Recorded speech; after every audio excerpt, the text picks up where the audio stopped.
Founders Space, Mentors and Masters. I'm Captain Hoff, CEO of Founders Space, the leading global startup accelerator. I'm also author of the award-winning books, Make Elephants Fly, Surviving a Startup, and The 5 Forces. Today, I'm here with Eric Rogell, founder of the BOLDMEN Initiative. Eric, wonderful to have you on the show. Hey, Steve, how are you, man? It's an honor to be here, truly. I'm real excited about today. So tell us, what are you working on now? I have the BOLDMEN Initiative, and that is a collection of projects that we're doing primarily for men, and it is about moving men forward faster in their lives. So whatever area of your life that is, whether it be being a more influential and inspirational leader, if it's being a better father and role model, if it's being a more connected and passionate boyfriend or husband in your personal relationships, or connecting with clients on a deeper level, it's really, who do you need to be in order to do that? Because I'm more about being than doing. And it's about, who are you as a man? Who do you need to be in order to create this amazing life and really live your life to the fullest? Because so many of us, and I speak for myself, mostly in this, grew up knowing there was more, knowing we could be more than we were. And so, I went on my own personal journey, and now paying it back to the mentors and role models that I had, the great men that helped me become who I am, kind of pay that back to the men that are a little further behind me on the path, and make their path a little easier and faster. Tell us a little about your journey, what you went through to come to this point. Hey, I'm going to go kind of back to the beginning. I have a joke that my mother raised me like a veal. I had to be very soft and tender. I couldn't get bumped or bruised.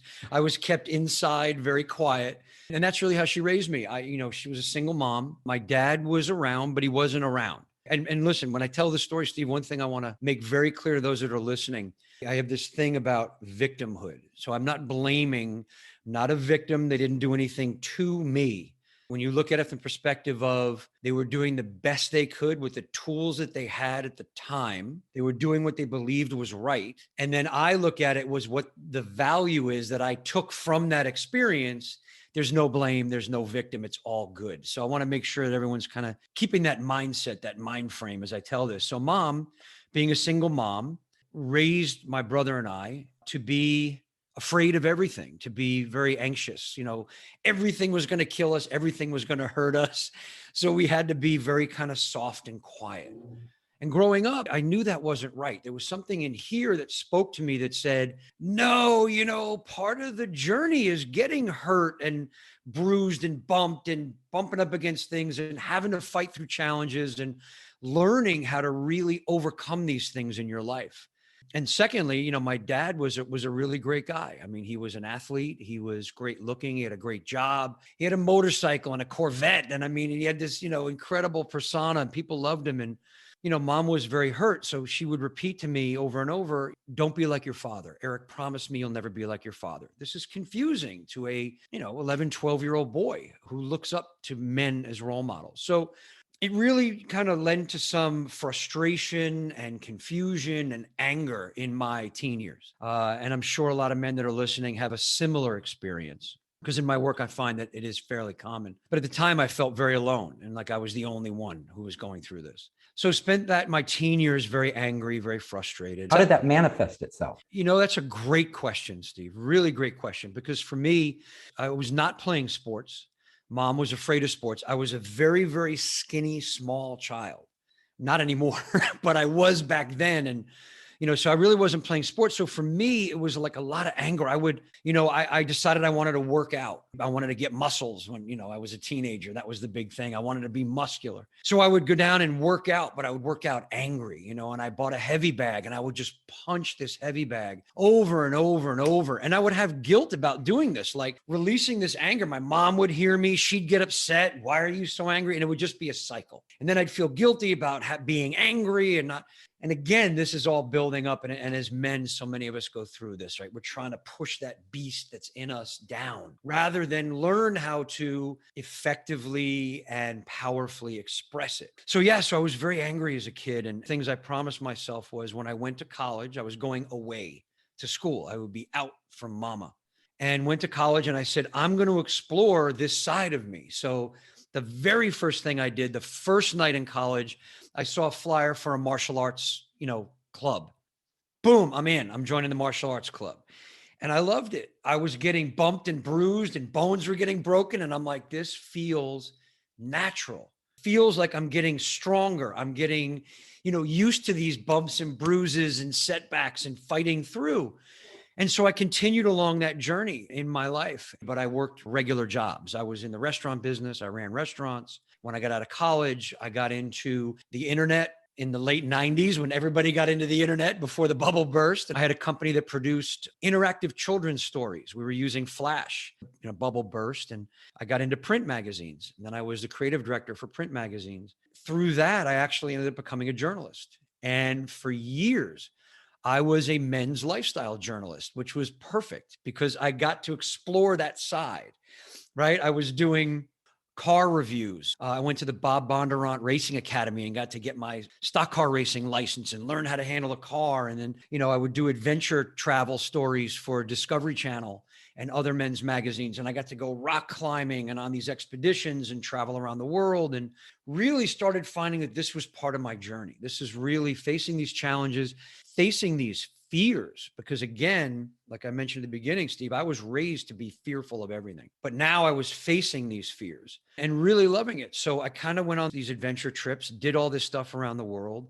left that and ran a financial publishing company for a while, and realized my real passion and what I believe my purpose is helping, guiding other men who have gone through what I've gone through to find their own passion and purpose. And especially men, like in doing what you do, who are entrepreneurs, who are starting their own business, who are really, really, really good at whatever it is that they do. But now they've got to lead a team. Now they have to be the king at the head of all of this and run this team. And they may have families, and they've got to kind of deepen those connections with the family. And how do you operate? And that was really became the next phase of my journey, was doing that. And I was very fortunate. I went looking for role models and mentors. Found that there are amazing, amazing men out there. If you really look, there are incredibly amazing men out there. I'm paying this forward to other men, but they really taught me who I was and how to operate and how to lead and how to be a great, husband, boyfriend, father, role model, brother, leader, all of those things. And so that kind of in a nutshell is really kind of my journey. And now I love what I do every day. I get up and I get to work with men. I get to work with companies and corporations and their leadership groups. I get to go on these amazing adventure travel. I have the podcast that Warriors, Lovers, Kings, and Heroes, which are the 4 foundational archetypes that we go through. Men telling their stories about how they became the men they are. And it's inspirational and motivational and really speaks to who we are as men, because that's really how we learn. I feel we learn more, not from sitting and being told what to do, but from stories of other great men and learning from each other and having that brotherhood. And so, yeah, that's just been kind of my journey and how I ended up where I am now. I know you have a deep philosophy. You had your mentors, your role models. Mm-hmm. And tell us how these role models shaped your philosophy. Yeah, another great question. And I love that. And it's really, there's one man in particular who I just cannot honor enough and say enough about. His name is Rob James. Talk about and honor other men, which was something I had a lot of difficulty doing in my life. I would look at other men as competition and want to find fault in them and tear them down. And then so I was very alone. Rob became a friend and a mentor, and he really taught me the value of honoring other men, being in awe of other men, and really respecting what they've accomplished, and then taking that on for myself, really integrating that for myself. So Rob's been a great mentor to me. He founded a work called Self-Discovery Life Mastery. Rob grew up as he was a cowboy since he was 8 years old. He was on a cattle ranch, and he learned from great men who were men like Marlboro men from, like the old West. These were guys, they were throwback men that were cowboys and ranchers and just maverick sovereign men. And then he went into the Marines and he learned about leadership and camaraderie and brotherhood and all of that in the Marines, and took that into his work. And I've been doing it for almost a decade now. And Rob's become a very close friend and mentor to me, personal mentor to me. And I am a big comic book geek. I love all the superhero stories, sci-fi, fantasy. I love all that stuff. Again, I grew up as a kid sitting quietly in the corner reading, and this is what I would read. I loved all these stories of heroes and men that I felt were who I wanted to be. So I watched Star Wars, Star Trek, comic books. I'm a big Batman guy. So I love Batman. I read all of that and, and all these myths. And so I became a very big fan of Joseph Campbell. He was, professor, and he really was the foremost authority on myths and mythology. And he did a great series on PBS decades ago with Bill Moyers called The Power of Myth. And he's really where we get the phrase the hero's journey from. He's the one that mapped out what he called the monomyth. And it was the hero's journey. And it's a circular journey. There's the descent, and there's always the mystical guide, the sage. Then you become the king and the hero in return. There's the love part of it where, you find your purpose, or you might find your true love. And Joseph Campbell is the guy that George Lucas went to when he was writing Star Wars. He said, I want to write a space myth. And he took this classic story, and you see how successful Star Wars was, right? And myths and legends from ancient times were still telling these stories. The most popular movies right now are superhero movies. They're basically just modern myths. So I really looked at this and I said, this is what we call the software of our soul. It's what I call the software of our soul. It speaks to us. That journey, Campbell was so brilliantly discovered. And then men like, Jung in Jungian psychology talked about archetypes, and the anima and the animus, which is basically the masculine, feminine that we all have in us. Men have the feminine energy, women have the masculine energy, and we balance this. So in looking at this, and we're working with Rob and kind of putting some of this together, I looked at the 4 main archetypes that we embody as we go on our journey, and they are the warrior, the lover, the king, and the hero.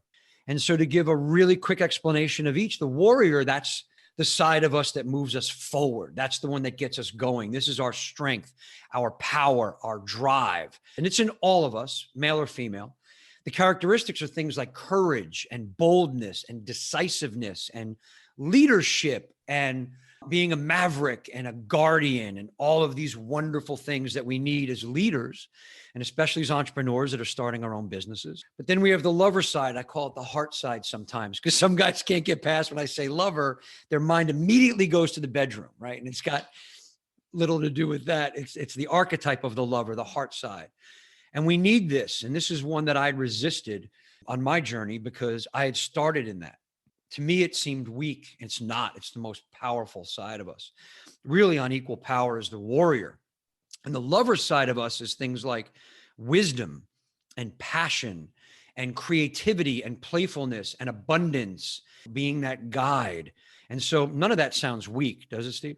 No. No. In fact, what I think you're saying is you need a balance of all of these. Exactly right. And so when you can balance your warrior and your lover and integrate them, really become both and embrace both and be able to step into each of those deliberately, that's when you're operating from king, and you can command both sides, because any good king needs both sides. Any good leader in a company needs both sides. Founders of these big companies who end up getting pulled out of their position because you're stuck in one or the other, and they can't get them both integrated and become the king, become the queen, and actually run the company using both the warrior and the lover side, which is very necessary, because the warrior side of us is the one that makes those decisions, gets things moving, has the drive, gets it forward. Now, once you're doing that and it gets moving, you need that lover side to come in and use the creativity and the wisdom and the abundance and the nurturing and everything to make it grow and thrive. So you need to balance out both. If you're constantly driving forward, and we know, to me, Travis Kalanick from Uber is an excellent example of this. Amazing man, really brilliant, incredible idea, but they were going into cities and they were basically doing battle with the cities. We're coming in, we're going to do this. Boom. He was warrior, full warrior. He got everybody on the team, full war. We're going in. And they did it. I mean, it was mind-blowing how successful they were in getting into these cities. But then once it tipped, and the cities were like, all right, we got it, Uber, we need this in our city. And they would go and say, we need them. He's still in full on warrior mode. He's still, blah, blah, blah, I want to fight you. Didn't make the transition to the lover side, the heart side, where it was like, okay, cool. Now we might grow this thing, partner with them, balance of both, become the king. And when it doesn't happen and you're still in that phase, either one or the other, you can't really operate. So it's so important, like you just said, to really balance those both out, have the ability to both. The example I give everybody, if you really want to think about this, think Braveheart, right? They didn't call him Bravehead. It wasn't just brave. It wasn't just heart. It was both. And that's why he was so revered and loved by the people that followed him, because he had a balance of both. And I know in Celtic cultures, they have this thing, the warrior poet is revered. Now, warrior poet is basically just warrior lover, just restated. So yeah, that balance is critical, especially when you're in a leadership position, and especially, you're a leader in your family as well. So it works at home or at work. I know that you run programs now. You actually take men, get them together, describe these programs, and give us some concrete examples of of how it transformed them. So I have two programs right now that are running in this that men can get involved in that are great. One is what's called the BOLDMEN Brotherhood Council.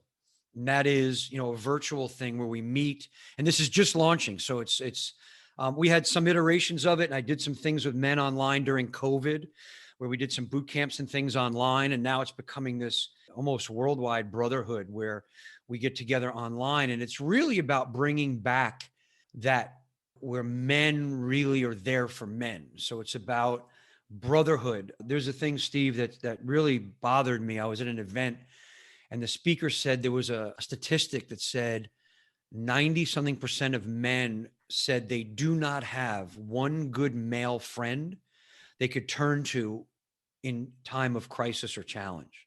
I thought that number was high. I've seen numbers between 30 and 90%. In any case, anything over 2% to me is unconscionable. Shouldn't happen. We need each other as brothers. So that's really what the BOLDMEN Brotherhood Council is about. I teach the warrior, lover, king, hero archetypes. We have the sacred 7 core values that we live by also, which are courage, honesty, integrity, commitment, duty, honor, and love. And we show how do you live in those every day, be those every day, and step into your king and your hero. Hero is just king who no longer does for self or immediate. It's selfless service to others, right? Creating other kings and queens, bringing other people up, doing selflessly from the heart. And so we do that in the council. So it's part training and getting men to understand the 4 archetypes. And then it's also part mastermind group and accountability group and peer accountability group, where it's, what are your challenges you're going through? What challenges are you going to give yourself? Because as men, we love having challenge. As founders, as entrepreneurs, the challenge is so great for us. We need these, what I call big, steep hills to climb. Put these mountains in front of us and let us go up them. That's what keeps us alive. So we do that with each other. We challenge each other to challenge ourselves. And we meet, regularly online, and we do this with each other. It's a perfectly safe space for men to go in and share and be open and honest and real and raw. What happens in the Brotherhood Council stays in the Brotherhood Council. And so I've done those, and the transformation on those is truly amazing. I had one man who came in, and what I loved about it was he was a math tutor. So lived in his head. It was all about intelligence and how intelligent he was. And I'm sure a lot of your listeners can relate to this. It was how I was as a kid. I was the smart kid, right? So that I wasn't the big kid. I wasn't the strong kid. I wasn't the athletic kid. I was the smart kid. And so I lived in my head because that was what got me where I needed to be. And so this was his experience. He was married, great guy. And I told him, I said, listen, we have a saying, greatest distance in the universe is from here to here. There's no greater distance in the universe than getting out of your head and coming from your heart. And so we worked over the 2.5 days of the boot camp, online boot camp. And after the first night, Steve, he had an amazing transformation and shift. He saw where he was talking to people from his head and he wasn't connecting. And he was just waiting to talk over them or, interrupt them and do his thing rather than listen, feel, and then come from here, especially with his wife. And he told a story about there was a situation in the house that night. I honestly think it was his wife found a mouse in the house and she was just freaking out about it. And he said, Eric, it was the next morning. We were talking about our wins, and the next morning, because we celebrate victories, right? That's the big thing that we need to do as men too, is celebrate victories. And he said, this huge win last night. My wife is running around the house freaking out. She's like in full on hysteria. She's screaming. She's jumping up on chairs and furniture. And he said, normally I would get enrolled in that and I would just start screaming with her, but like, yeah, we would all be all. He said, I just felt warrior. And then I felt lover and the compassion for her, but I had to take command of the situation. And I got her calm and I got the situation handled. We got the mouse outside and it was handled like that. And he said, I never would have been able to do that before. And then he was saying, I can't wait till the next one comes. Right now, he's looking forward to how he can use this. So yeah, it was one of those, there's dozens of those kinds of stories where men realize I now have the ability to take command in any situation, whether it's at work or at home. I know how to handle this now by balancing my warrior, my lover. And I have strategies that I go over with the guys in the group, how to actually structure things that you say, that you do, so that you're always coming from king. So that was really one on that. And then, listen, we were doing the adventure trips now. We just did one recently. We went to Glacier National Park. We stayed outside Glacier in Montana in a place called Roam Beyond. Awesome, awesome place. It's got these custom campers, these little small campers that are completely off the grid, 100% solar powered, but they have a bed and a shower and a toilet and a kitchen, and everybody gets their own. But we're all outside together.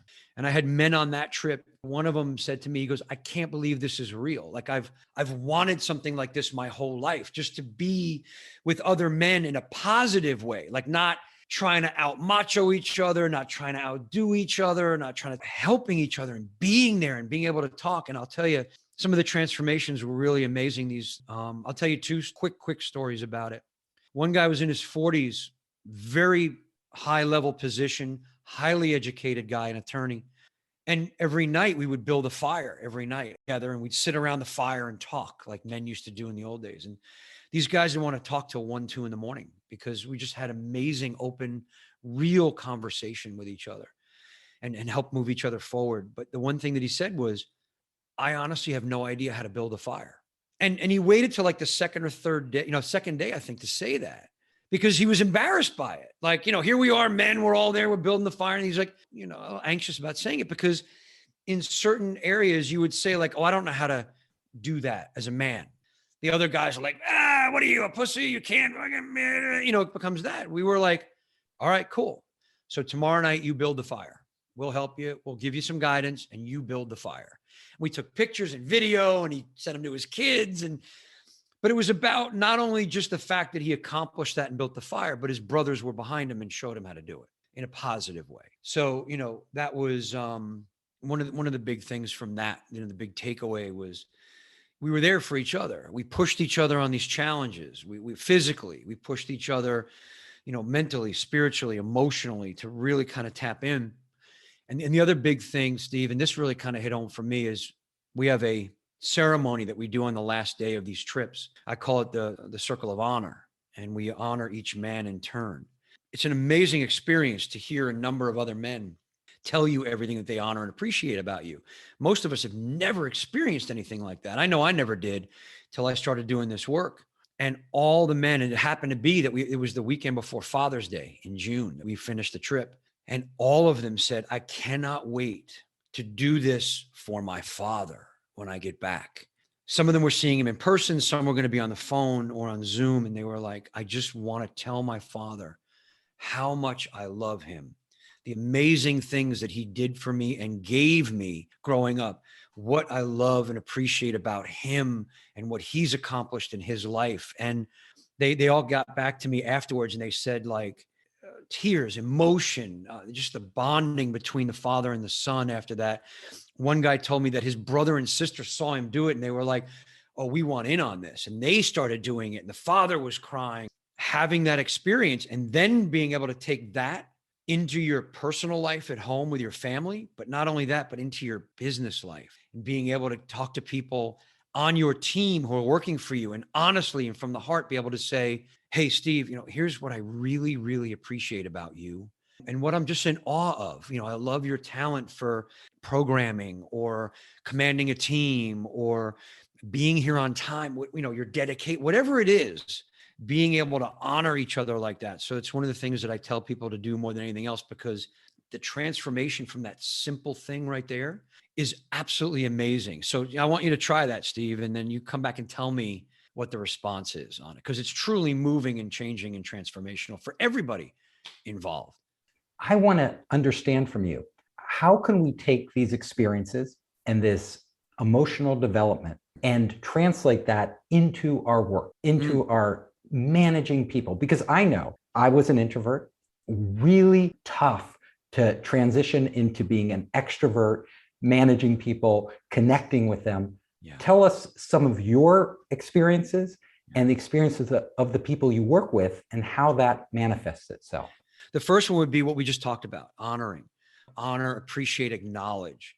I found that in a lot of places where I worked, people that really did the majority of the work really were grinding it out every day. A lot of times they're not really the most appreciated. You know, the leaders of the teams get the most accolades. So for me as a leader, it really is about, you know, not over like every day going, hey, good job, hey, good job, hey, good job, hey, good, because then it stops meaning anything. You can go to an employee and just say, you know, hey, Steve, I just want to let you know, I really, really appreciate what you did on Thursday. I mean, it was just, it really helped me out, helped them out. And I just wanted to let you know, and you can do this in a team meeting. So, you know, it's done with other people and they see that you're doing this, but it does not take much. It really doesn't. So I know some people that do this even via email. They might send an email to the whole team and just say, hey guys, I just want to tell you how much I appreciate you doing this, and kind of mentioning everybody, or do it in a team meeting.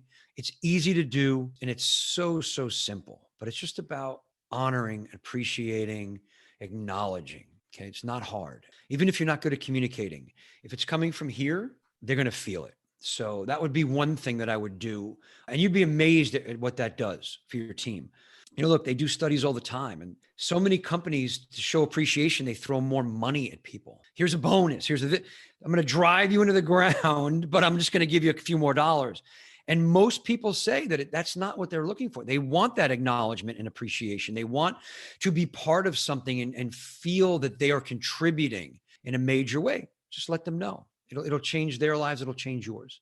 Now I talk about, you know, the warrior, lover, king, queen. We're talking about organizations, and hero. So one of the ways you can operate from your hero is by creating kings and queens around you. And that's a little bit beyond appreciation. Imagine what your company would operate like if everyone from the bottom of the organizational chart all the way through the top was being trained to be their own king and queen, the best that they could be. Taught them about their warrior and their lover and about how to be the best. Maybe you give them, you know, I had one guy that went through my boot camp and he ran a team and he was ready to go on vacation and he was dreading it because of all the things he had to do. Well, when we went through the boot camp, he realized, I don't want to have to do this. I'm going to create kings and queens on my team. So he went in and he said, all right, everybody, come on in here. This is what I need done. Who wants to, you know, head up this? Who wants to head up this? Who wants to head up this? And people volunteered. Oh, I'd love to take that on. And he basically delegated everything he had to do to all these people. And they were so appreciative because they wanted to step into their own king and queen. They wanted to have a sense of responsibility and ownership and leadership, even if it's over one little project. And he said, I was able to step back and manage them, go on vacation and be clear. And they were so excited. They couldn't wait till I got back to tell me what they'd accomplished. So do that also. Create kings and queens on your team. And really, you'd be amazed at what people want to do. And again, doesn't matter if you're an introvert, doesn't matter if you're a great leader yourself. You're now stepping into that leadership role of creating other leaders and really kind of, you know, getting them moving forward in their careers. I have been amazed at what people will do and step up to when given that, you know, that opportunity. So those are two really, really quick things that you can do from that perspective. And then I have one for communications. There's a great way that I tell everybody to communicate from your king and queen. So this is an example I give all the time, and it really kind of hits home. So there's a couple of wrong ways to communicate, and we do this all the time. We do it out of habit, and we do it out of reflex, a knee-jerk reaction to things that we've been taught. But there's a couple of them that are less than ideal. And one would be this way. So if it's Friday, in the afternoon on Friday, and I come to you, Steve, at your desk, and I say, hey, Steve, you know that project that you're working on? I need that on my desk Monday morning. And you know what? It's important that it's on my desk Monday morning. And I know you're going to have to work over the weekend, but that doesn't matter. It's got to get done. Because if it's not on my desk first thing Monday morning, I'm going to have to let you go. How does that feel? Not good at all. I feel resentful. They just took away my weekend. What that is that's just coming from pure warrior. There's nothing else behind it. And so that's just pure warrior. Now, look, there are times when that's perfectly okay. If I'm a surgeon and I need something from my scrub nurse, get me the, right? That's it. If on a battlefield, it may be okay. But in 99% of business interactions, it really turns us off. But so many do that. Now, if I come from this way, say I do it this way. Hey, Steve, how you doing? Oh, we just love you here. We think everything you do is amazing and you're just so incredible and you're so detail oriented in everything that you do. And we just love you here. But, I hate saying this, but that project that you're working on, I need it Monday. And yeah, I know it means you're going to have to work over the weekend and God, that sucks. But really there's no other way. And you know that if you don't get it to me by Monday morning, all kinds of bad stuff's going to happen. And I may have to let you go. And I don't want to have to do that, but I'm going to have to let you go. So, get that to me on Monday. How does that feel? That feels even worse. I know. Yeah. Because it feels like they're not being genuine. Yeah. And you're right. It's fake. It's phony. I call it the Lumbergh effect. If you've seen Office Space, right? That character Lumbergh was so great. It's very fake. It's very phony. What I find is that your defenses go up immediately, right? Because you're like, oh, there's some BS headed my way. Like they're just blowing smoke and something's coming. What that really is that's coming from lover first and almost a weak lover because it feels manipulative rather than like wisdom, guidance, creativity, nurturing. It feels more manipulative, scheming, looking to get something up, passive aggressive even. That's the limiting side of the lover. But it's disingenuous. And then there's like a warrior at the end where it's like, and I'm going to have to fire you. The right way to do it is exactly the order that I give you, which is leading with your warrior, supporting with your lover. That's how you become king and queen. So the companies that I work with, the leaders that I work with, I always tell them, always remember you're coming from king and queen. So the way that I would do it this way and tell me how this feels is I might say, hey, Steve, how you doing? We've made a decision. And the decision is that project that you're working on right now. I need that on my desk Monday morning. Now, look, I understand that means you have to work over the weekend, but we looked at this thing a dozen different ways, and this is really the only way that it works. So here's what we're going to do. Since you're going to have to work over the weekend, I'm going to make sure that you have the cell number of everybody on your team. So if you need support or need anything, they're there for you as well. I'm going to give you my cell number. I'm going to be available all weekend. If you need my support or guidance in any way, I'm here for you too. The reason is because if I don't have it on my desk Monday, there's going to be some consequences. I think you understand that. We're not even going to go there. We have confidence in you. We believe you can get this thing done. So do you have any questions for me? How'd that feel? That felt better. That felt honest. Yeah. I understand what needs to be done, and I have to step up to the plate. Right. And it's belief in you. So really, if you look at the warrior side of that, I led with, we've made a decision, right? Which is a warrior trait. Deciding. Decision is warrior. Right. It also means we can't negotiate this. Right. We've looked at it a bunch of ways, and this is the decision we've made. Now, it may not be ideal for you. You've got to work the weekend, but at least you know where we stand, right? Adult to adult, we know where we stand. And then there's the lover side comes in the support. Make sure the team is there for you. I'm going to be there for you, and we believe in you. We know you're going to get this done. There's no way you're going to fail. You have our back, and we're here if you have any questions. That's warrior lover structure. This works for everything. And I can tell you from years and years of using this and giving this to my clients, I've had them fight me. Fight me, Steve, and tell me, Eric, no. I've had two situations where women that I was working with had to fire people. And one of them fought me for about a half hour because she wanted to come from the lover side first. But Eric, I want to tell her, it was a contract worker. I've been working for her for about 8 years and the work was slipping. She was no longer going to be working with her. She said, no, but I want to tell her how much she means to me and that she's done such great stuff. And I want to tell her. And I said, don't do that, because just like in the example I gave you, it doesn't sound genuine. You're waiting for the other shoe to drop. Defenses go up immediately and you're waiting for it. I said, come from the warrior side first. Hey, Susie, I've made a decision. I'm not going to be able to work with you anymore. And here's why. Bing, bing, bing. Now, I want you to understand, I really appreciated the 8 years that you put in. You did some phenomenal work for me during that time. And I'm happy to give you a letter of recommendation or an introduction or provide your testimonial for the great work that you did do while you were here. I'm happy to do that. I wish you all the best of luck. Do you have any questions? Easiest way in the world. Decision. Here's why. and then the lover side and support on the back end. And she fought me and ended up doing it that way. She couldn't wait to call me. She goes, Eric, it was the easiest firing I ever had to do. As soon as I said I made a decision and told her why, she interrupted me and said, you know what? You're right. If I really look at it, my work has been terrible lately, and I haven't been. And she understood. And another client of mine runs a big law firm, and they had to let a lawyer go, and that can always be tricky, right? And she said, I've always done it in the past, leading with the lover side. And I always wonder why I would get into an argument with them. So she flipped it and came from the word. I've made a decision. Here's the decision. Here's why. Here's what we're going to do. Here's how we're supporting you. And she goes, and they just kind of go, okay. It ends on a much easier level. I had the exact same experience. I had to lay off people, and you pick the people to lay off first who aren't performing. Right. And I didn't know how to do it. So it was very tough at the beginning. But then I came up with the idea that I just needed to be direct with them at first, direct, and give no wiggle room. This is what we decided. It's not working out. Not you, we've already given them warnings, and they didn't perform at the level we needed them to perform. So they're going to be laid off. And then after that, I turned on my heart and said, look, I know you're a nice person. We've had good relationships, and I want to support you. And bam, that worked.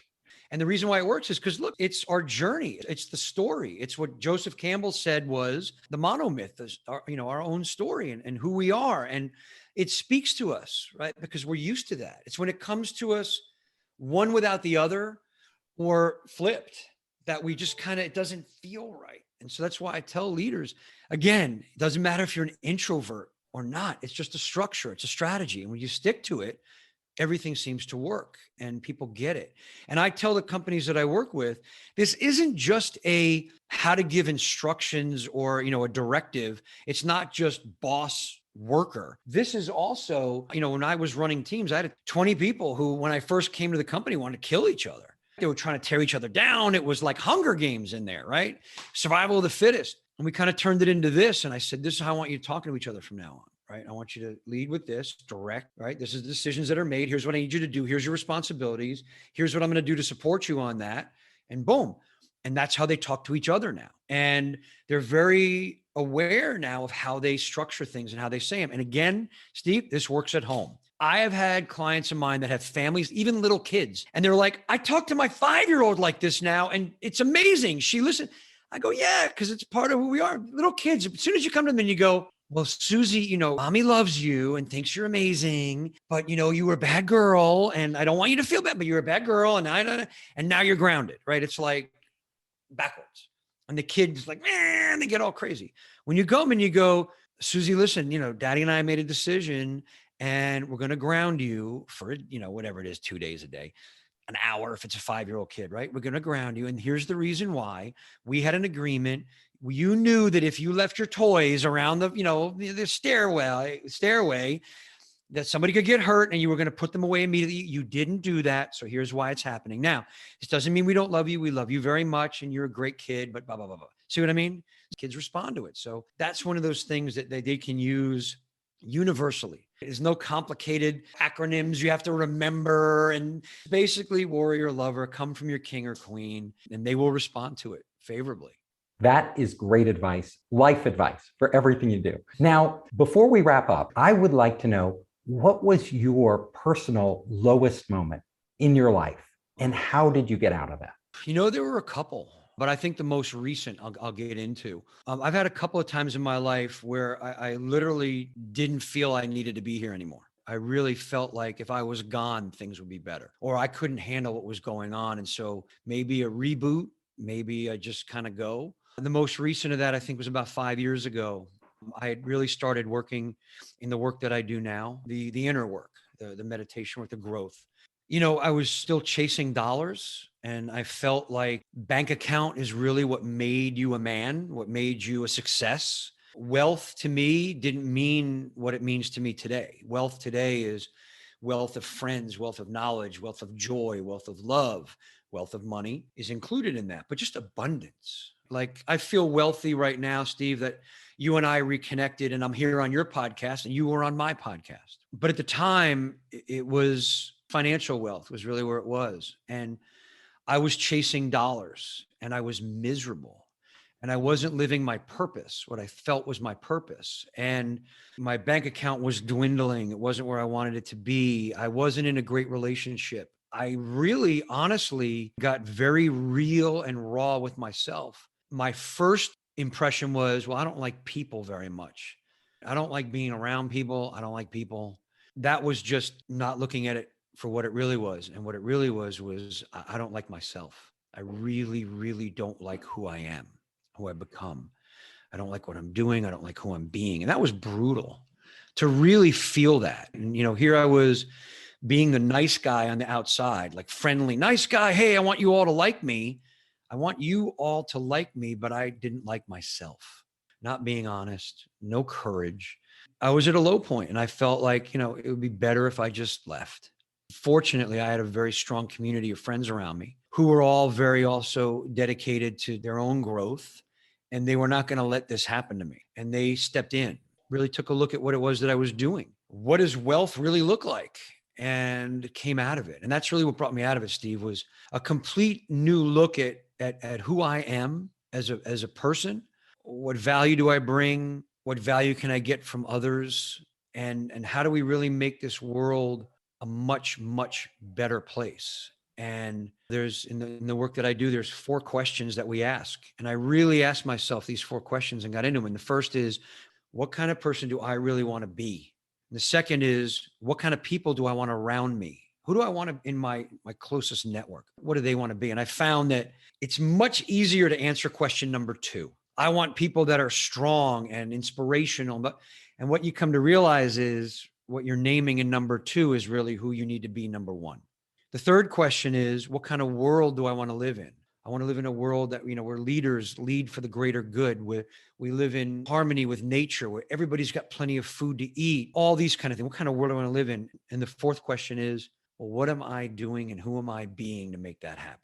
So really looking at those 4 questions is what got me out of that. And the realization that everything in my life has led me to this point. There hasn't been a challenge that I haven't overcome, because here I am.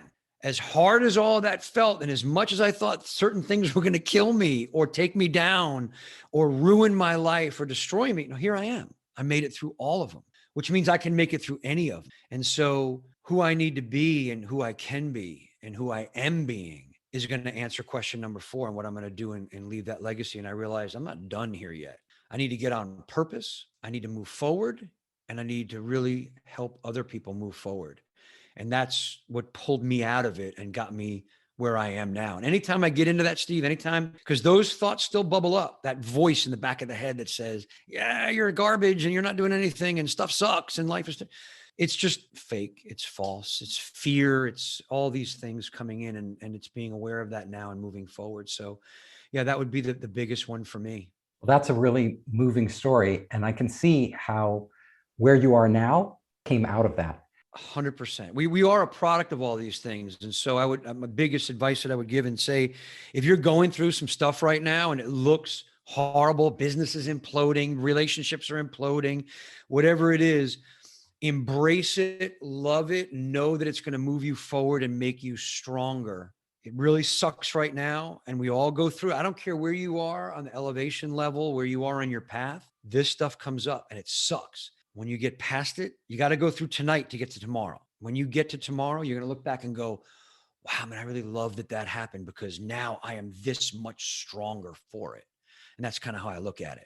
Thank you so much for sharing your world with us. I think a lot of people can benefit from this. And I would like you now to tell our audience how they can get a hold of you, how they can find you.